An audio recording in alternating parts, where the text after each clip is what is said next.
stereo power ampli MK202, dan kita akan cek sound, maksudnya kita cek sound dengan menggunakan speaker 12 inci kali 4, main 4 ohm per channelnya.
Jika ada saran ataupun komen, tulis saja di kolom komentar.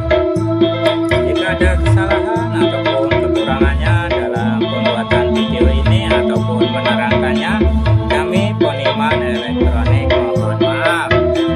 Kit power rakitan dengan menggunakan Bobel stereo power ampli MK202 trafo 5 ampere, elko 10.000 UF, dan kit triggernya memakai kit trigger MOSFET 800 watt, dan power ini untuk kelas rumahan.